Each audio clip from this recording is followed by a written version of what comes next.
نحمده ونصلي ونسلم على رسوله الكريم أما بعد فأعوذ بالله من الشيطان الرجيم بسم الله الرحمن الرحيم ولقد أرسلنا إلى ثمود أخاهم صالحا أن اعبدوا الله فإذا هم فريقان يختصمون قال يا قوم لم تستعجلون بالسيئة قبل الحسنة لولا تستغفرون الله لعلكم ترحمون قالوا اطيرنا بك وبمن معك قال طائركم عند الله بل أنتم قوم تفتنون وكان في المدينة 9 رهط يفسدون في الأرض ولا يصلحون قالوا تقاسموا بالله لنبيتنه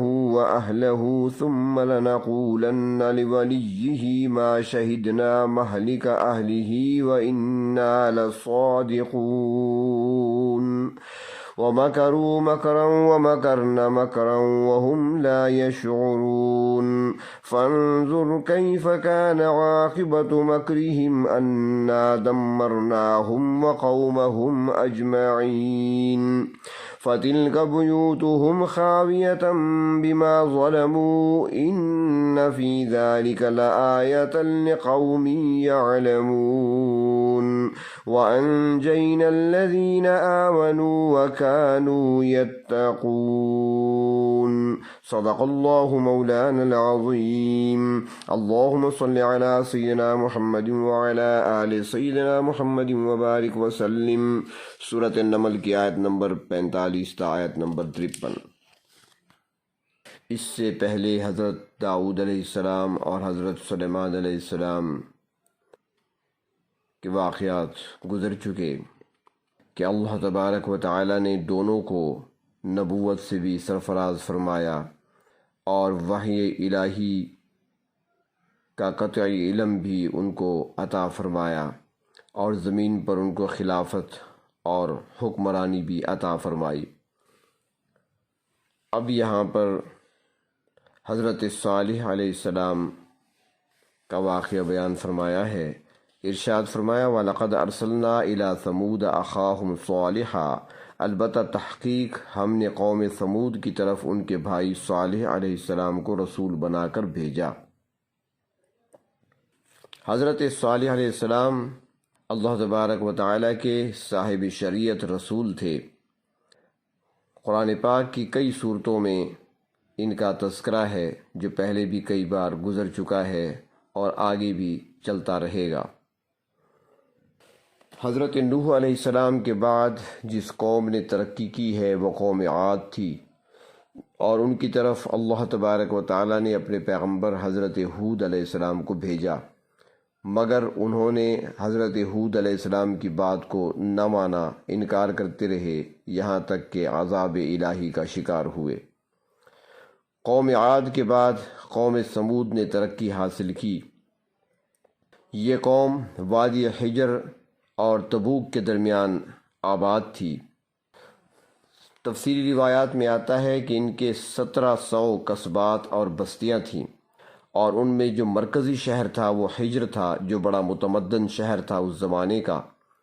زیادہ تر وہ لوگ تجارت کیا کرتے تھے اور صنعت و حرفت بھی کرتے تھے۔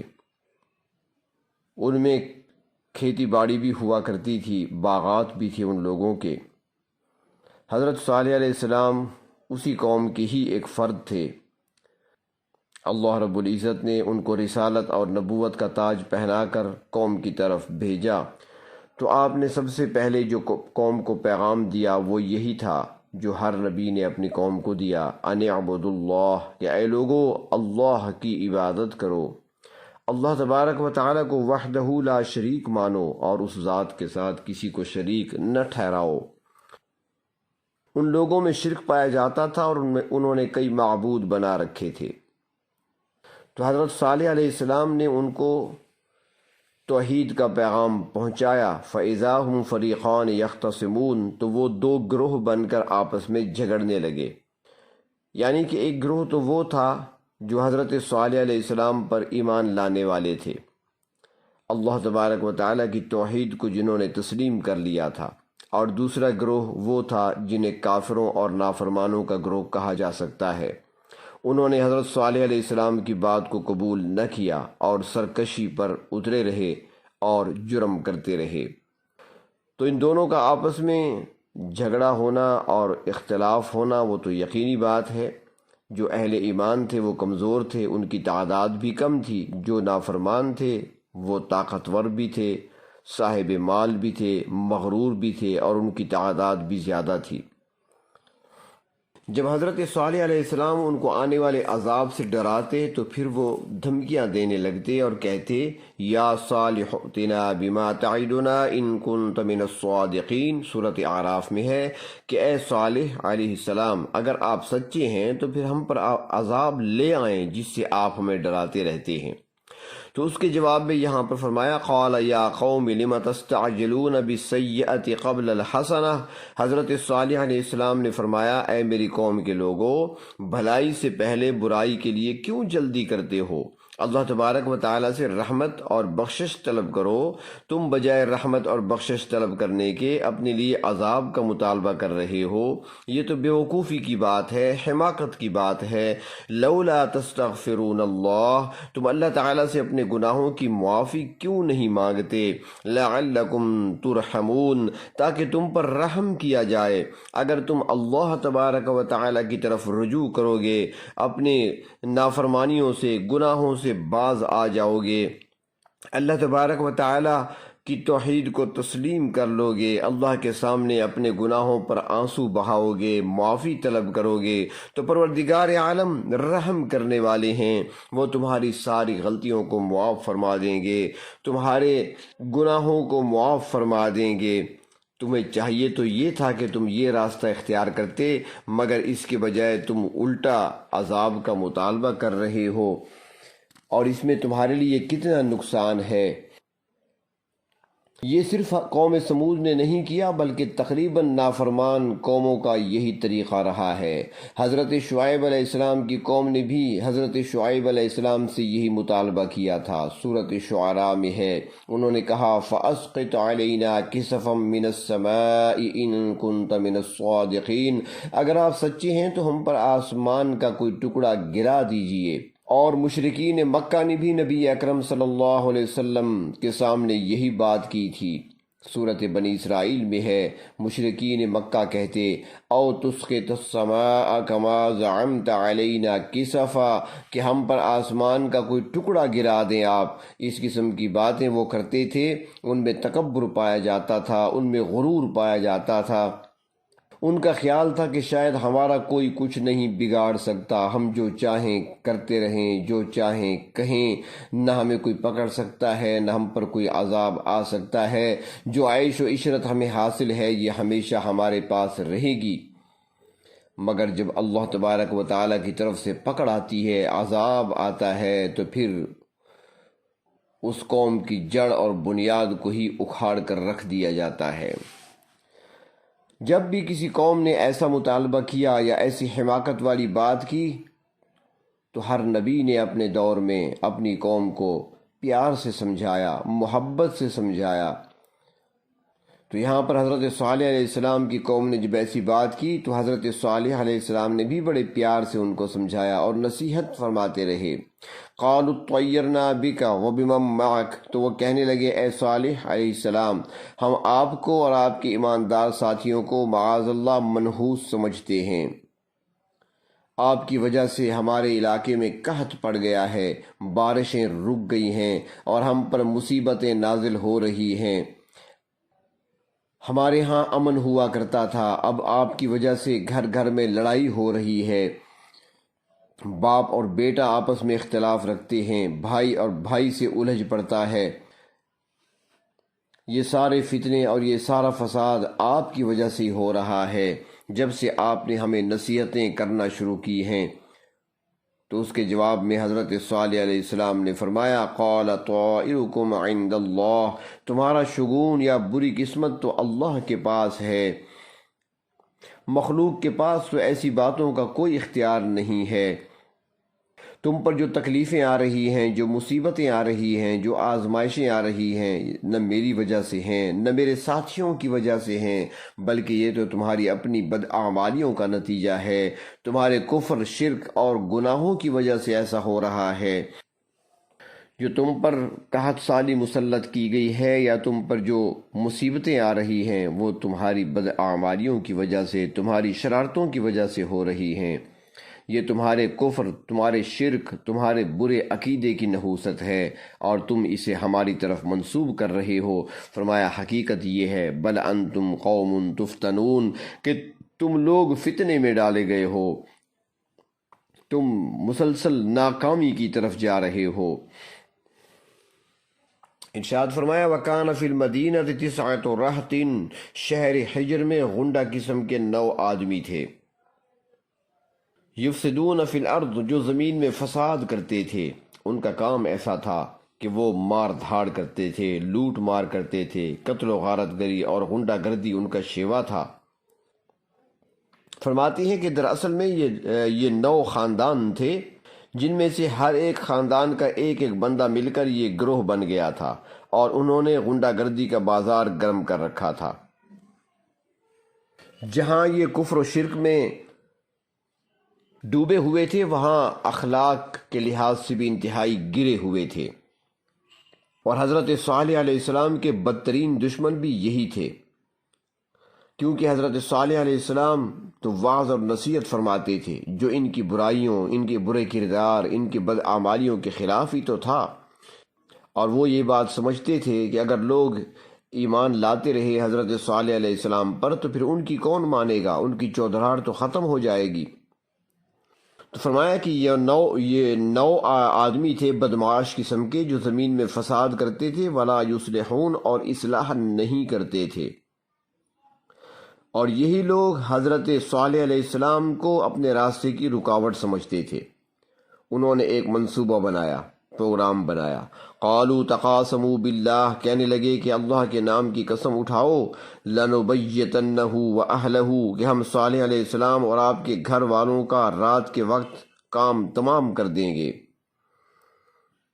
اگر یہ قتل ہو گئے تو آپ کے خاندان والے آپ کے خون کا دعویٰ بھی کریں گے، اور ایسی صورت میں ثم لنقولن لولیہ، ہم آپ کے دعوے دار سے کہہ دیں گے ما شہدنا مہلک اہلہ، کہ ہم تو آپ کے گھر والوں کی ہلاکت کے وقت موجود ہی نہیں تھے، ہمیں کیا پتہ کس نے شب خوں مارا ہے، کس نے ان کو ہلاک کیا ہے۔ اور ساتھ ہی ہم یہ بھی کہیں گے وَإِنَّا لَصَادِقُونَ، کہ ہم بالکل سچے ہیں، جو بات کر رہے ہیں سچی بات ہے۔ اللہ تبارک و تعالیٰ نے فرمایا وَمَكَرُوا مَكْرًا، ان لوگوں نے بھی ایک تدبیر کی، ایک ایسی چال چلی کہ لوگوں کو پتہ نہیں چل سکے گا۔ ان کا یہ منصوبہ تھا کہ کسی طریقے سے حضرت صالح علیہ السلام کو شہید کر دیا جائے۔ روایات میں آتا ہے کہ حضرت صالح علیہ السلام رات اکثر مسجد میں گزارتے تھے اور وہاں اللہ تبارک و تعالیٰ کی عبادت میں مصروف رہتے تھے پوری رات۔ تو ان بدمعاشوں کا خیال تھا کہ رات کے وقت جب یہ مسجد میں ہوں گے تو ہم مسجد پر حملہ کر دیں گے اور حضرت صالح علیہ السلام کا کام تمام کر دیا جائے گا۔ اور بعض مفسرین یہ فرماتے ہیں کہ حضرت صالح علیہ السلام کے گھر پر شب خوں مارنے کا پروگرام بنایا تاکہ آپ کو بھی اور آپ کے اہل خانہ کو بھی بیک وقت ختم کر دیا جائے۔ تو اللہ تعالیٰ نے فرمایا کہ انہوں نے بھی ایک تدبیر چلی، وَمَكَرْنَا مَكْرًا، اور ہم نے بھی ایک تدبیر کی، اور ہماری تدبیر ایسی تھی وَهُمْ لَا يَشْعُرُونَ، جس کا وہ شعور نہیں رکھتے تھے۔ ان کی تو آپس میں منصوبہ بندی ہو رہی تھی، مشاورت ہو رہی تھی۔ فرمایا ہم نے ایسی منصوبہ بندی کی کہ جس کی گرد تک وہ نہیں پہنچ سکتے تھے۔ چنانچہ یہ لوگ رات کے وقت نکلے، اس ارادے سے اٹھے، حضرت صالح علیہ السلام کو شہید کرنے کے ارادے سے۔ ابھی یہ راستے میں تھے کہ اللہ تبارک و تعالیٰ کی طرف سے پکڑ آئی اور سارے ہلاک ہو گئے بدمعاش، اور حضرت صالح علیہ السلام تک پہنچ نہ پائے۔ ان لوگوں کی ہلاکت کس طرح ہوئی تو تفصیلی روایات میں مختلف باتیں آتی ہیں۔ ایک بات یہ فرماتی ہیں کہ ان پر آسمان سے پتھر برسائے گئے، اور دوسری بات یہ آتی ہے کہ ان پر اوپر سے ایسی چیخ مسلط کی گئی کہ ان کے جگر پھٹ گئے اور وہ ہلاک ہو گئے۔ اور تیسری روایت میں اس طرح آتا ہے کہ ان کو زمین میں دھنسا کر ہلاک کیا گیا۔ یہ 9 آدمی اس طریقے سے مارے گئے، اور جو باقی نافرمان قوم تھی اس کے بارے میں سورۃ ہود میں گزر چکا ہے۔ وہاں پہ فرمایا کہ تمتعوا فی دارکم 3 ایام ذالک وعد غیر مکذوب، اپنے گھروں میں 3 دن تک فائدہ اٹھا لو، یہ ایسا وعدہ ہے جو جھوٹا نہیں ہوگا۔ اور پھر ایسا ہی ہوا کہ 3 دن کے بعد ساری قوم ہلاک ہو گئی۔ ایک سخت کڑک اور زلزلے نے انہیں آنکھوں دیکھتے اس طرح الٹا کر کے رکھ دیا کہ گویا وہاں پر کبھی وہ آباد ہی نہ تھے۔ تو فرمایا فانظر کیف کان عاقبۃ مکرہم، پھر دیکھو ان کی تدبیر کا کیا انجام ہوا۔ یہ واقعہ بیان کر کے مکی زندگی میں نبی اکرم صلی اللہ علیہ وسلم کو ایک طرف سے بتایا جا رہا ہے کہ جس طرح ان لوگوں نے حضرت صالح علیہ السلام کو راستے سے ہٹانے کے لیے تدبیر کی تھی، اس طریقے سے آپ کی قوم بھی آپ کو شہید کرنے کی تدبیر کریں گے، مگر وہاں بھی حضرت صالح علیہ السلام کو اللہ رب العزت نے بچا لیا تھا، دشمن ان تک نہ پہنچ سکیں گے۔ یہاں بھی آپ کے دروازے پر پہرا تو دیتے رہیں گے لیکن آپ تک وہ پہنچ نہیں سکیں گے۔ اور پھر ایسے ہی ہوا کہ نبی اکرم صلی اللہ علیہ وسلم کے گھر کے باہر چاروں طرف سے پہرا لگا دیا، کفار تلواریں لے کر کھڑے تھے، فیصلہ کر کے آئے تھے، تدبیر ان کی ہو گئی تھی، مشاورت ہو چکی تھی، انعام مقرر ہو چکا تھا، مگر اللہ رب العزت نے حفاظت فرمائی۔ نبی اکرم صلی اللہ علیہ وسلم ان کی چمکتی تلواروں کے درمیان سے نکل کر تشریف لے گئے اور ان کو پتہ تک نہ چلا، اور ہجرت کا سفر آپ نے اختیار فرمایا۔ تو فرمایا کہ دیکھو ان کی تدبیر کا انجام کیا ہوا، انا دمرناہم وقومہم اجمعین، ہم نے ان کو اور ان کی قوم کو ملیا میٹ کر کے رکھ دیا، کسی ایک کو بھی زندہ نہیں چھوڑا، اور ان کی بستیوں کو نشان عبرت بنا دیا۔ فَتِلْكَ بُيُوتُهُمْ خَاوِيَةً بِمَا ظَلَمُوا، پس یہ ہیں ان کے گرے پڑے گھر ان کے ظلم کی وجہ سے۔ ان لوگوں کو اللہ تبارک و تعالی نے فن عطا فرمایا تھا، وہ پہاڑوں کو کھود کھود کر نقش و نگار والے خوبصورت مکان بناتے تھے۔ تو اللہ تعالیٰ نے فرمایا کہ ان کے محلات، ان کے مکانات، ان کے کھنڈرات آج بھی باقی ہیں، جن کو دیکھا جا سکتا ہے اور ان سے عبرت حاصل کی جا سکتی ہے۔ وادی تبوک سے گزرنے والے لوگ ان کھنڈرات کو آج بھی دیکھتے ہیں۔ تو فرمایا ان فی ذلک لآیۃ لقوم یعلمون، بے شک اس میں نشانی ہے ان لوگوں کے لیے جو علم اور سمجھ رکھتے ہیں۔ صالح علیہ السلام نے اپنی قوم کو نصیحتیں فرمائی تھیں، اور آج اللہ تبارک و تعالی بھی نصیحتیں فرما رہے ہیں۔ مشرکین مکہ بھی ان نصیحتوں سے فائدہ اٹھا لیں، اور دوسرے دنیا کے نافرمان لوگ بھی ان نصیحتوں کو سمجھ لیں، اللہ کے نبی کی مخالفت نہ کریں، ورنہ یہ بھی دنیا کے لیے درس عبرت بن جائیں گے۔ فرمایا وَأَنْجَيْنَا الَّذِينَ آمَنُوا، اور ہم نے اہل ایمان کو اس عذاب سے بچا لیا۔ حضرت صالح علیہ السلام پر ایمان لانے والے بھی ہزاروں آدمی تھے جو اللہ تبارک و تعالیٰ کے عذاب سے محفوظ رہے۔ ایک وجہ تو یہ تھی کہ ایمان لا چکے تھے، اور دوسری صفت یہ بیان فرمائی وَكَانُوا يَتَّقُونَ، کہ وہ کفر، شرک اور نافرمانی سے، گناہوں سے بچتے تھے، اللہ تبارک و تعالیٰ کے احکامات کی حفاظت کیا کرتے تھے۔ ان لوگوں نے ایمان لانے کے بعد تقوی کا راستہ اختیار کیا تو اللہ تبارک و تعالیٰ کے عذاب سے بچ گئے، جبکہ باقی ساری قوم عذاب الہی کا شکار ہوئی اور ہلاک کر دی گئی۔ وآخر دعوانا ان الحمد للہ رب العالمین۔